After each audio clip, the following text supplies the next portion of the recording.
Aprovecho la oportunidad para darle la más cordial bienvenida a nuestro tradicional jueves minero. En esta oportunidad nos acompaña nuestro director, ingeniero Jorge Guamán Velasco, y el señor Rafael Valencia Dongo, gerente general de Estrategia Asociados SRL, quien presentará el tema Gestión de Riesgos Sociales, sobrevivencia de la industria extractiva frente a los líderes ideológicos. Para continuar con esta conferencia y razones protocolares, le cedo la palabra al ingeniero Jorge Guamán, quien brindará una palabra de bienvenida a nuestro expositor. Ingeniero Guamán. Bueno, buenas noches, socios, amigos, todos en general. Un tema trascendente en nuestra realidad nacional. Bienvenido, Rafael, creo que nos vas a dar una conferencia muy importante para nuestro manejo, sobre todo en las operaciones ahora que tenemos el país relativamente convulsionado, entre comillas diría yo, porque justo yo salgo de dos casos típicos de gestión con comunidades.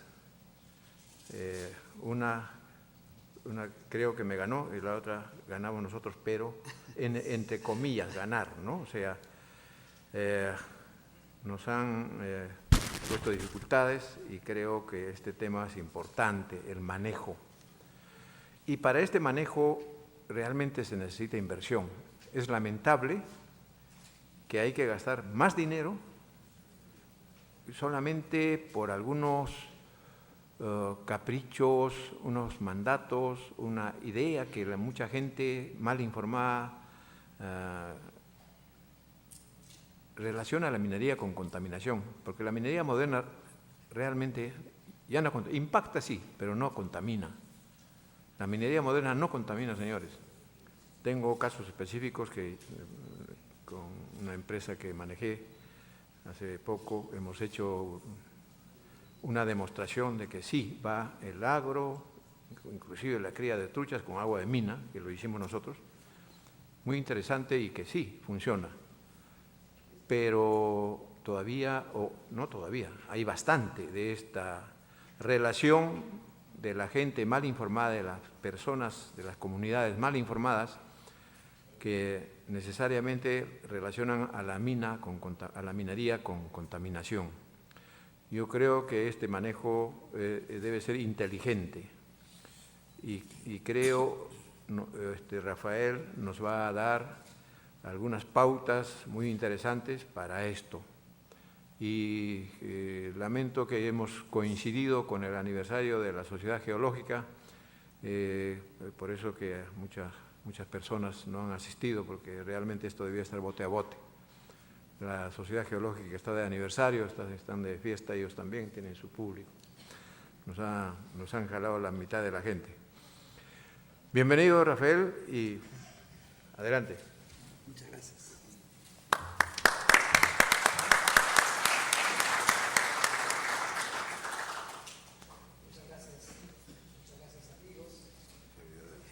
Gracias al presidente de la mesa y al Instituto de Ingenieros de Minas por esta oportunidad para poder conversar con ustedes. Lo que vamos a tratar ahora es la sobrevivencia de las industrias extractivas frente a los líderes ideológicos.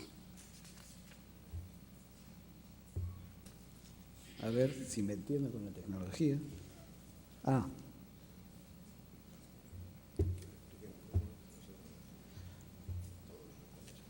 ¿No pasa?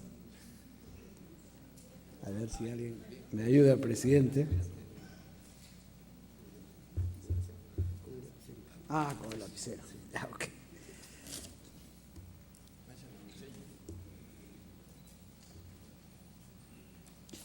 La mayoría de los conflictos, de las veces en que los conflictos sociales se tratan de conflictos de naturaleza político, como ustedes saben.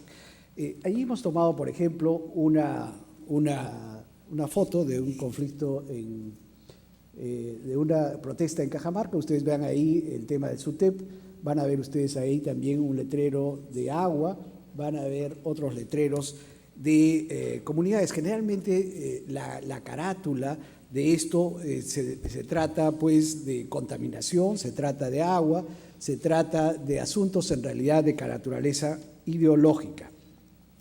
Y cuando hablamos de naturaleza ideológica estamos hablando básicamente del sistema político.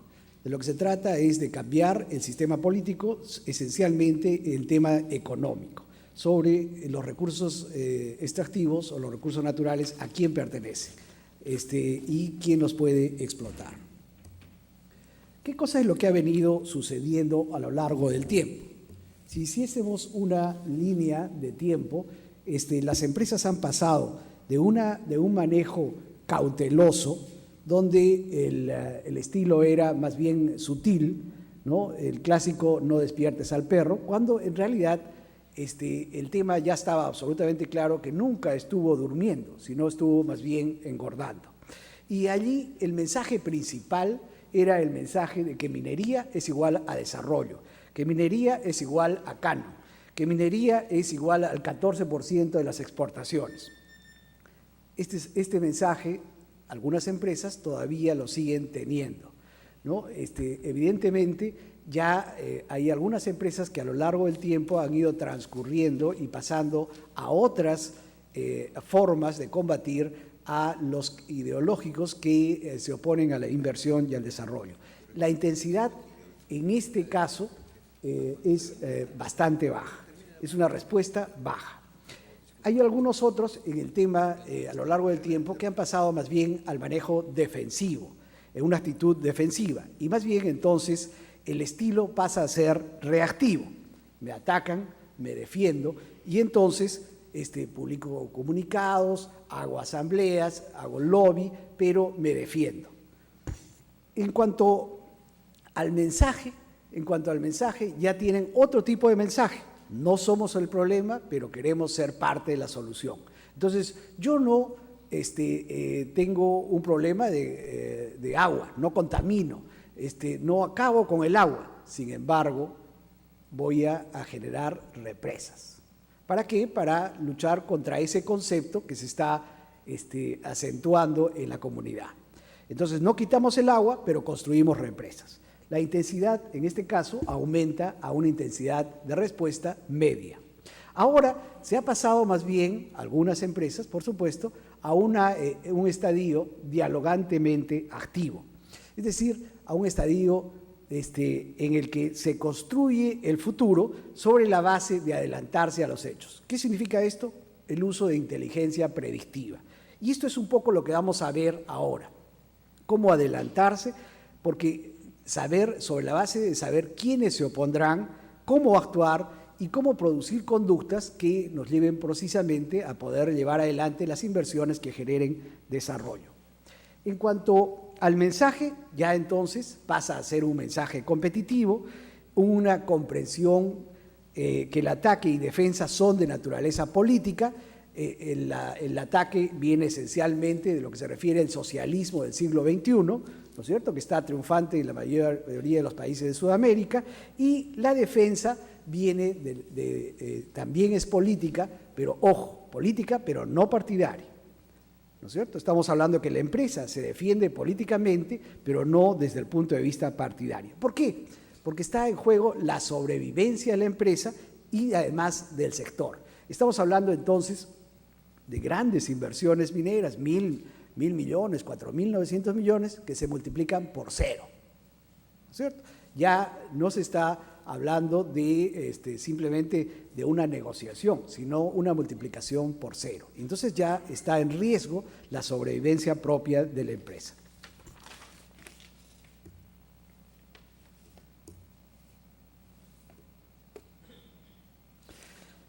Allí lo que vemos que como se trata de un tema absolutamente político, y lo que estamos haciendo notar acá es que si se repite una mentira, muchas veces se convierte en una verdad. Fíjense que estamos hablando desde el punto de vista político, ¿no? O sea, perceptual. Y si se repite una mentira, muchas veces se convierte en una verdad. Entonces, ¿qué cosa es lo que se ha repetido muchas veces? Que la minería es igual a contaminación. Fíjense que entonces nuevamente resaltamos, al margen que esta minería moderna no es contaminación, sin embargo, la percepción es la realidad. Y entonces, esta percepción que se da y se promueve en radios, en paneles, en paredes, en el boca a boca, tiene realmente una incidencia sumamente fuerte en la población y en las comunidades. Tomemos en cuenta que además las comunidades que reciben este mensaje se tratan de ciudadanos con un alto grado de indefensión, con un alto grado de desesperanza, ¿no es cierto? Y entonces, estos ciudadanos pueden ser conducidos fácilmente como ovejas al matadero. Cuando sucede un alto grado de indefensión, se pierden precisamente las defensas y lo que ocurre es que entonces el ciudadano es conducido por alguien que tiene capacidades como para, generalmente, o preparadas para conducir a las masas. Normalmente los que han venido siendo los líderes de izquierda. Fíjense ustedes, podríamos ver un ejemplo claro de cuando uno sufre un proceso de indefensión. Algunos de ustedes seguramente han visto la película famosa de La lista de Schindler, ¿no es cierto? Estaban allí todos los ciudadanos judíos que estaban a punto de ser ejecutados y 300 estaban en una fila y los iban matando uno por uno. Y sin embargo no tenían ninguna capacidad de respuesta, no se preocupaban en hacer respuesta. ¿Por qué? Porque estaban en un alto grado de indefensión. Nada se puede hacer. ¿Qué tengo que hacer? Seguir a ese líder violento que me protege. Y por eso sucede, y por eso normalmente ya no se escuchan razones, sino que se asumen criterios preconcebidos. ¿Cuáles son esos criterios preconcebidos? Y ojo que estoy diciendo claramente que no es una realidad, pero lo que está sucediendo es un criterio preconcebido, en el que la mina es igual a la contaminación. La mina no es igual a agricultura, la mina no es igual a agua.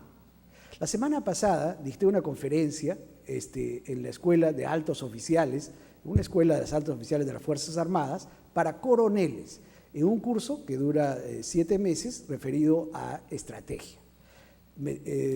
Como una prueba, invertí un cuarto de hora explicándoles precisamente que la minería moderna no genera contaminación.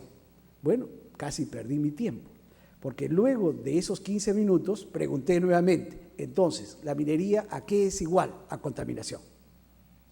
Porque ya es un concepto preconcebido, ¿no? Y cuando ya es un concepto preconcebido, entonces ocurre lo siguiente.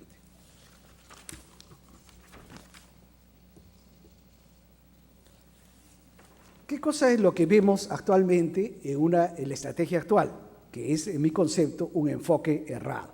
El marketing social de la minería nos lleva a cambiar creencias generando contraargumentos. Entonces, por ejemplo, ¿cuál es la táctica? La táctica es que se dice la minería puede coexistir con la agricultura.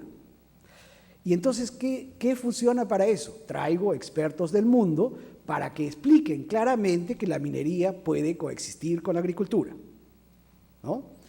Sin embargo, ¿qué cosa es lo que realmente sucede? ¿Cuál es el objetivo? Desasociar el concepto de que la minería no puede coexistir con la agricultura. Es decir, sí puede, ¿no? La agricultura y la mina sí pueden estar juntas. Pero ¿qué cosa es lo que realmente produce? Lo que realmente produce, y seguimos insistiendo, esto es percepción, no es realidad, pero lo que produce es que la charla asocia dos conceptos, minería y agricultura. La minería y la agricultura, sin embargo, ya tienen una relación, no pueden coexistir. Y cuando se dice lo contrario, la charla nuevamente recuerda la relación entre los dos conceptos, no pueden coexistir. Es decir, se produce el efecto opuesto al deseado. Vean, pongamos un ejemplo. Si yo les digo a ustedes, presidentes regionales, es un sinónimo de hombres probos y honrados. Ustedes me van a decir inmediatamente, hay un concepto preconcebido. Me van a decir, eso no es cierto, es corrupción. ¿Sí o no? ¿No es cierto? Y si les digo ahora, por ejemplo, Congresistas, es un sinónimo de hombres sabios, ¿no? Hay un concepto preconcebido. Seguramente alguien será, alguno de estos será sabio, pero hay un concepto preconcebido. Todos son, no digo qué, ¿no es cierto? Ya es un concepto preconcebido. Y entonces, ¿qué cosa es lo que, bueno, había, por ejemplo, la semana pasada, como anécdota, estaba escuchando a un candidato a la presidencia regional, que ya fue presidente regional, que tiene un apelativo que se llama Jamocho, y que decía, yo robo, sí, en una plaza pública, yo robo, sí, pero robo para el pueblo. O sea, era un Robin Hood, ¿no es cierto? ¿Alguien le creería que roba para el pueblo? Hay un concepto preconcebido, ¿no? ¿Qué cosa cuando hay un concepto preconcebido? Entonces lo que sucede en la población es inmediatamente me están mintiendo. Y si me mienten, entonces yo genero una resistencia.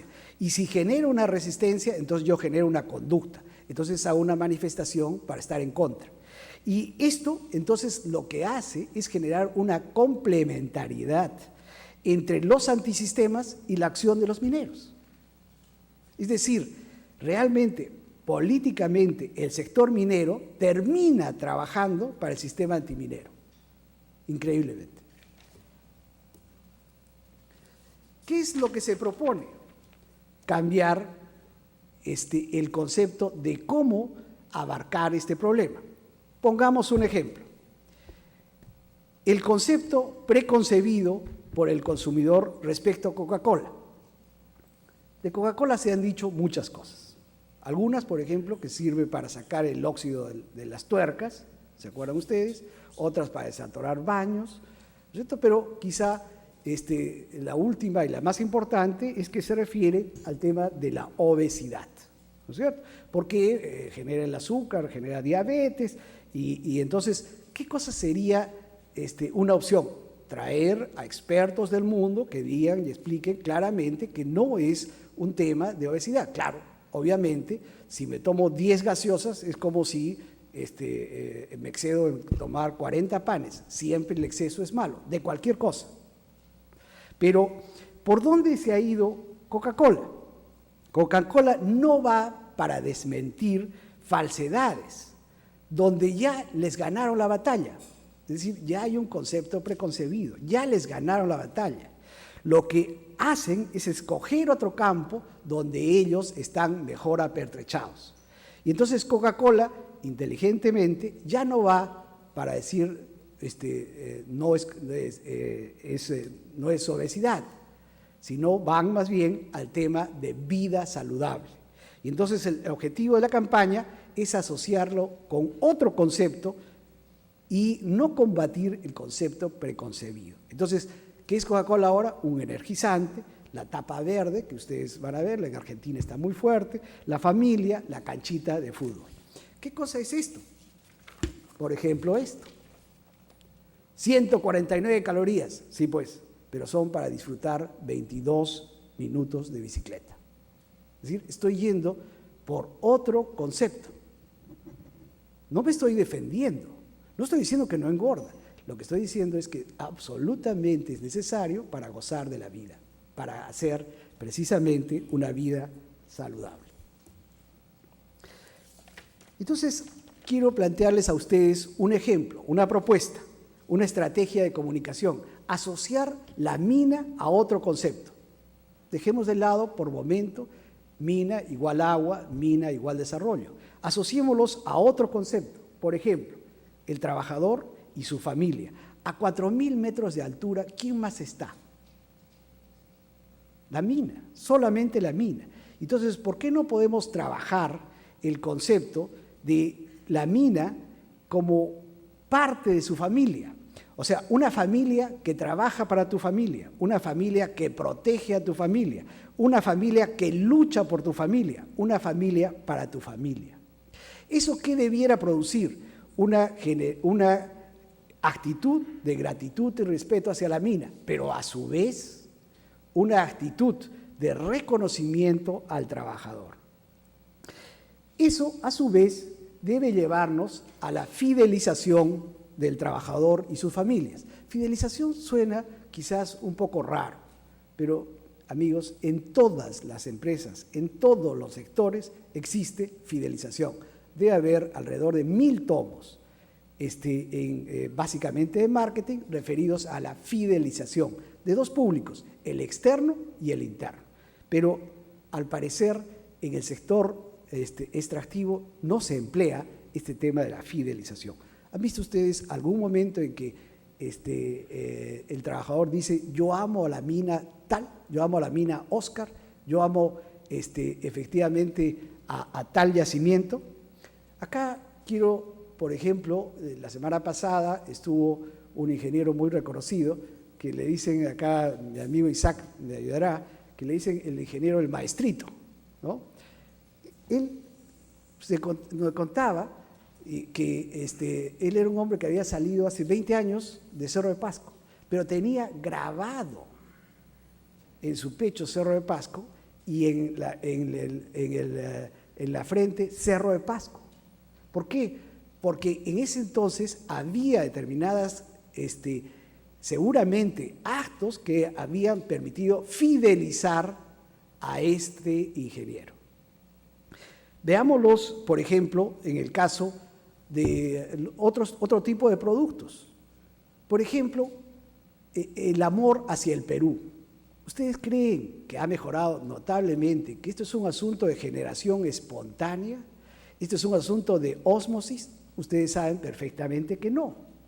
El amor al Perú ha cambiado radicalmente. Uno de los grandes esfuerzos que se han realizado se llama el proyecto Marca Perú, que ha hecho que efectivamente los conceptos cambien y el concepto preconcebido cambie. ¿Sobre qué base? Sobre una base completamente distinta a la que teníamos antes. Y entonces, esto se ve con mucha claridad en las empresas de consumo masivo. Ustedes ven, por ejemplo, si lo vemos en una empresa cervecera, si alguien viene y le ofrece una cerveza distinta a la que él manufactura, digamos alguien de Bacus, y le trae una cerveza distinta, te dice: momentito, se enoja, momentito, ¿qué pasa? Esta cerveza que me estás trayendo es para enjuagar los vasos.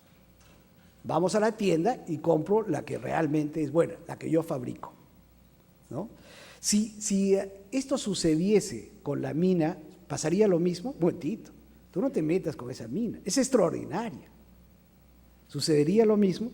Yo creo que allí lo que nos está faltando es que normalmente en las empresas extractivas lo que no hay es un gerente de marketing, porque lo que hay es un área de logística que despacha mineral y recibe plata.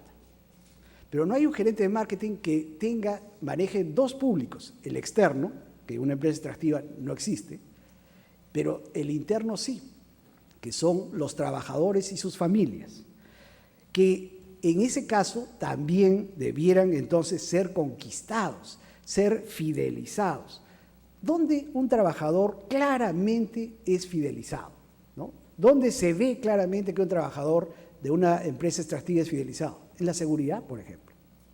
Ustedes ven que un trabajador de una empresa extractiva usa casco, se pone chaleco, camina por las líneas, tiene las seguridades. ¿Por qué? ¿Porque es espontáneo? No. Todos los días tiene 15 minutos de, precisamente, conferencias sobre el tema. Y vive, efectivamente, ya fidelizado a ese tema. Acá también habría que hacer un proceso de fidelización con precisamente los trabajadores que están en una mina. Y entonces, ¿cómo es la implementación de este proceso? Que además, dicho sea de paso, no estoy inventando nada. Esto lo manejan los marqueteros y manejan gente famosa y además premios Nobel. Ustedes saben que nosotros trabajamos para los temas de solución de conflictos, no con la metodología de Harvard, sino con la teoría de los juegos de Nash, que es bastante distinta. Entonces, ¿cómo se implementa? En principio hay que generar mensajes que promuevan el nuevo concepto. Me he prestado el de la familia. Ustedes podrían desarrollar otro concepto. Me he prestado el de la familia para poder ponérselos como ejemplo. ¿Y qué hay que hacer? Mensajes audiovisuales, trabajos en comunicación, pero esos trabajos en comunicación tienen que ser políticos. Es decir, tenemos que entrar a las paredes, a la boca a boca, a los paneles, tenemos que responder, ¿no es cierto?, dentro de ese ámbito. ¿Para qué? Para terminar efectivamente con que los trabajadores digan yo amo la mina Oscar. Y por lo tanto, tenemos que aprovechar cualquier circunstancia que nos permita efectivamente fidelizar a ese consumidor, a ese público de los trabajadores y sus familias. Miren ustedes, si ustedes se van, por ejemplo, al Partido Aprista peruano, ¿cierto?, ustedes entran, hay un consultorio dental gratuito, y mientras le están arreglando los dientes con el taladro, le van hablando sobre la justicia social, Víctor Raúl Ayala Torre y la igualdad de oportunidades. ¿Por qué nosotros no podemos hablar sobre desarrollo, sobre acabar contra la pobreza, cuando precisamente estamos alojados en sitios donde hay bolsones de pobreza? ¿Y cómo se va a acabar con eso? Sobre la base del desarrollo, que es a través de la inversión. ¿Qué nos debe llevar luego esto? A lograr compromisos. Los trabajadores y sus familias deben estar comprometidas con el desarrollo. Y esto nos debe llevar a generar una ola social. Es decir, ¿qué es generar una ola social? No que la gente piense bien de nosotros, sino que sea militante del desarrollo. Cuando hablamos de militante, no es un trabajador pasivo, que piensa que no está mal. No, estamos hablando de un militante del desarrollo. Es decir, alguien que está comprometido, que son ciudadanos fidelizados. Miren ustedes, por ejemplo, en Cajamarca, el jefe Carlos Gamero, que es jefe de estudios económicos de nuestra organización, ha podido determinar sobre la base de la tabla de insumo-producto del Instituto Peruano de Economía que el 16% de los ciudadanos de Cajamarca depende directamente de la minería. 16%. Si de ese 16% pudiéramos tener 8%, ese 8% de fidelizados, con 8% de fidelizados, de militantes, ponen un presidente. Pero estamos hablando fidelizados. Realmente, entonces, tendríamos mucho más claro que los opositores a la minería, que son alrededor de 500, 600, 700, no podrían realmente perturbar las acciones de desarrollo. ¿Y esto a qué nos debe llevar? A alcanzar una masa crítica. Es decir, cuando se logre, los antisistemas se quedarán como curas sin feligreses. No me estoy refiriendo al cura Arana, sino en general. Esto es simplemente una similitud. Es decir, seguirán hablando en la radio, seguirán hablando en la televisión, seguirán hablando en el púlpito, pero ya nadie los seguirá. ¿Por qué? Porque sus feligreses se han ido con el desarrollo social. La base social los habrá abandonado y lo que se habrá generado es una ola social que, como un tsunami, barra a los opositores.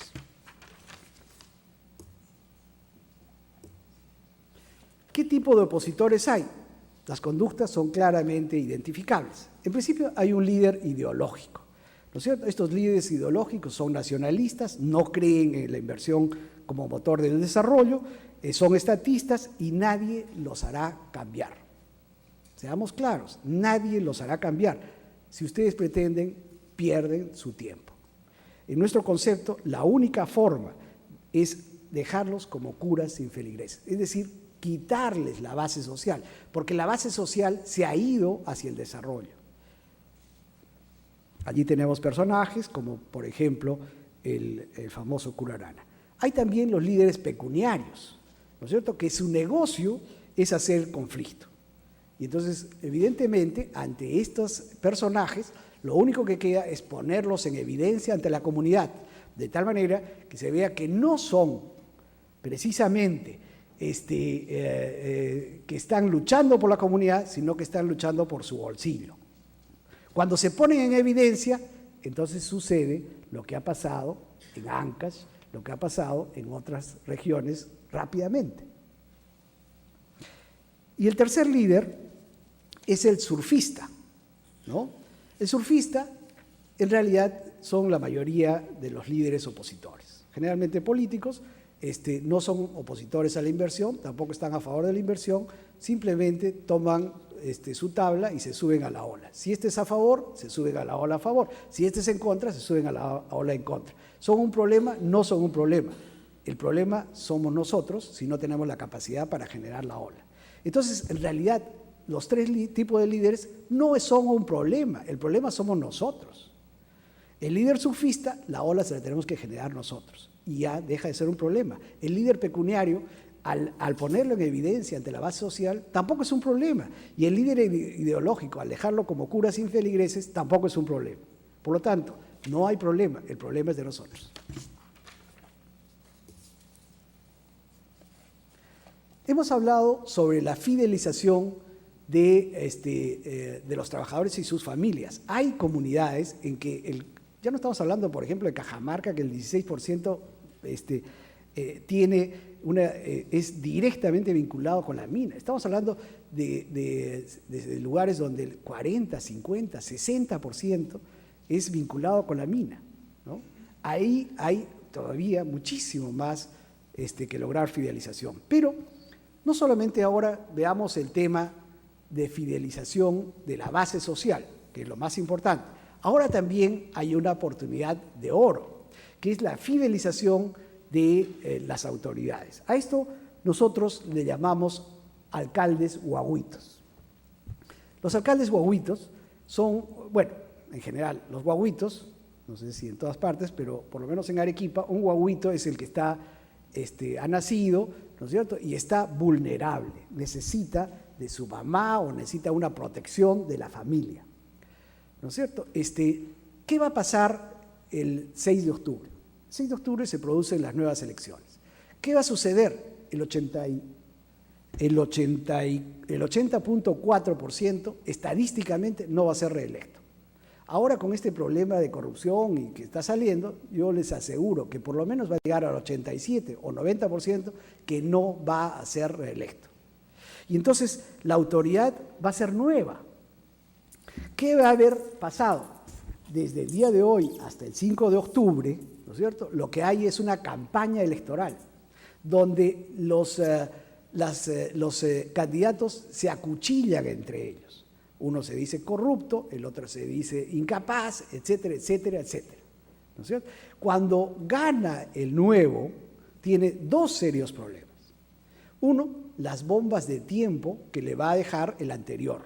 Y esto no solamente sucede en los pueblos, ¿ah? Fíjense ustedes que a Andrade le dejaron 1.000 personas nuevas en la planilla, que le gritaban todos los días durante los 4 años de su mandato y lo tuvieron loco en la puerta de la municipalidad. El alcalde Cáceres Velázquez le dejó a Fernando Ramírez, su sucesor en Arequipa, 2.500 personas en la planilla nuevas. Entonces, el primer problema son las bombas de tiempo. Se van a robar los discos duros, van a desaparecer las hojas del SNIP, etcétera, etcétera. Allí ese es el primer problema que hay que desactivar. El segundo problema es el referido a, ¿y ahora cómo lo hago? Yo he ofrecido agua, desagüe, energía eléctrica, pistas, veredas, etcétera. ¿Y ahora cómo lo hago?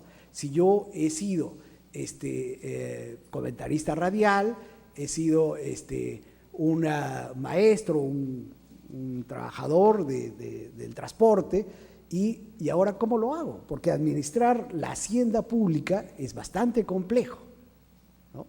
Entonces, en esta oportunidad, decimos, los alcaldes se encuentran en una actitud más abierta para escuchar las sugerencias y aceptar ayuda de las otras instituciones.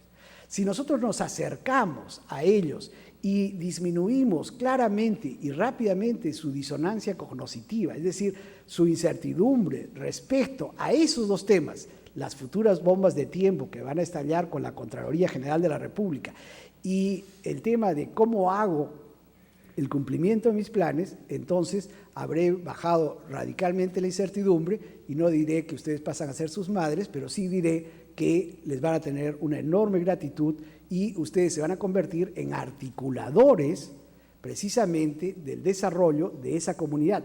y el alcalde los va a considerar enormemente. Esto significa efectivamente una oportunidad que sucede cada 4 años y no es eterna. Nosotros hemos colocado ahí por experiencia que en agosto del 2015 deja de darse esta oportunidad. Es una ventana de oportunidad. ¿Por qué? Porque en agosto del 2015 ya no son guaguitos, ya son dioses del Olimpo. Y eso sucede en todos lados, ¿cierto? También en otros países. Sucede desde Roma. Fíjense ustedes, cuando el emperador romano pasaba por en medio del pueblo, ¿no es cierto?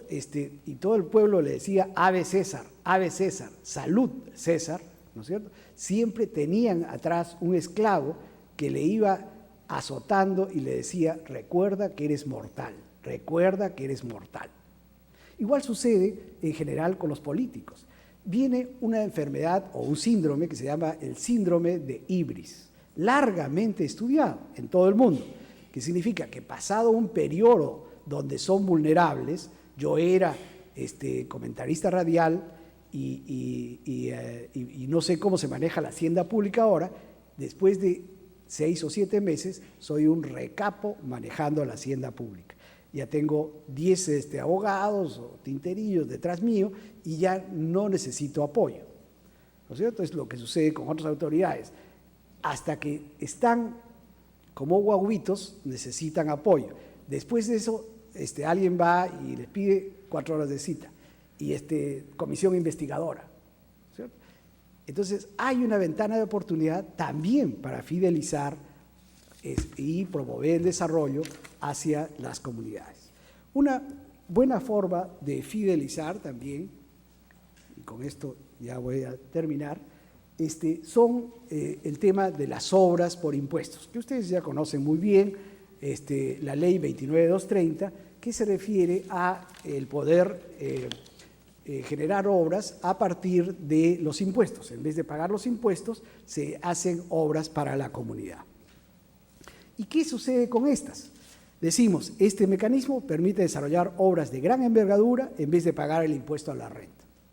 Es realmente maravilloso y en eso se pueden lograr obras que beneficien a la comunidad, que beneficien directamente a la mina también, ¿no es cierto? Porque si yo tengo la posibilidad de contar, fíjense, con energía eléctrica, que genera un valor compartido, ¿quiénes se benefician? La comunidad, porque van a poder convertir su leche en queso, ya no van a tener que entregarlo al que pasa y recibir unos centavos por su leche, sino que lo van a poder convertir con electricidad en queso, en yogur y en helado, y por lo tanto van a poder recibir 7 o 10 veces más, o quizá estoy exagerando, pero por lo menos 5 veces más de lo que recibirían solamente por su leche. La mina seguramente va a estar también beneficiada porque ya no va a tener que producir su propia energía, sino que también va a poderse unir a la energía, a la red de energía eléctrica y por lo tanto va a bajar los costos. Y el alcalde va a poder no solamente cumplir con su rol social, sino que además se va a poder convertir en congresista. Entonces, todos tienen intereses distintos, pero los satisfacen con la misma obra. Y además hacen que sea sostenible, porque si sucede, por ejemplo, si se pone una piscigranja, ¿cierto? Y la piscigranja por X motivo deja de funcionar, en realidad las otras dos partes, el Estado y las empresas, en realidad no pueden hacer mucho más, ¿no?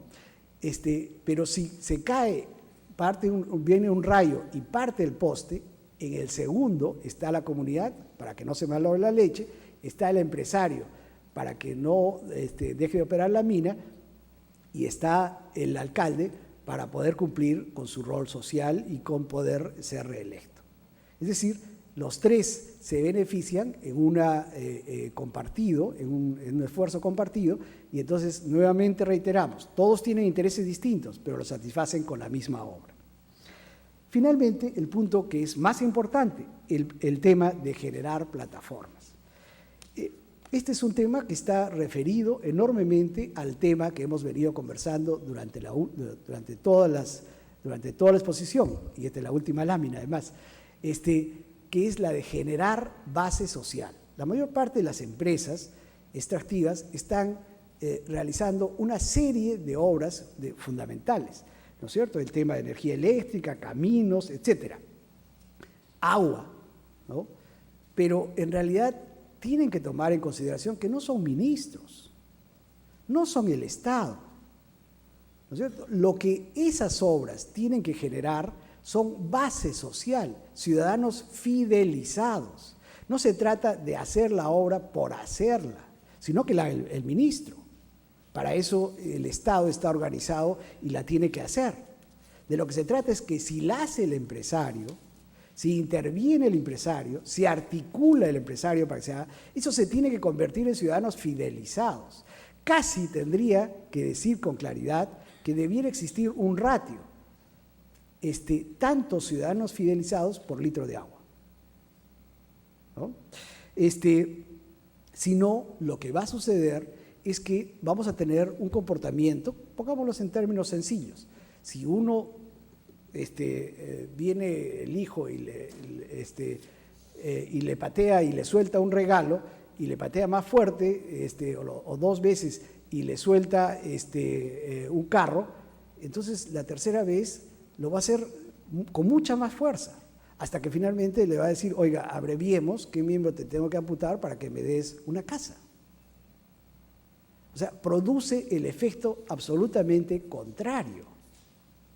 Acá si se trata es de generar a partir de las acciones de obras, efectivamente se trata de generar una base social, no para la mina, sino para lograr el desarrollo. Y entonces, precisamente lo que estamos pretendiendo es luchar para poder acabar con esos bolsones de pobreza extrema y poder reducir dramáticamente la pobreza.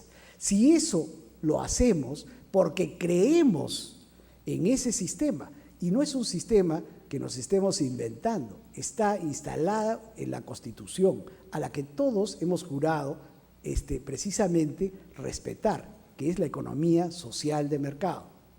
Entonces, no estamos fuera del ámbito que todos nos hemos comprometido como peruanos y como nación.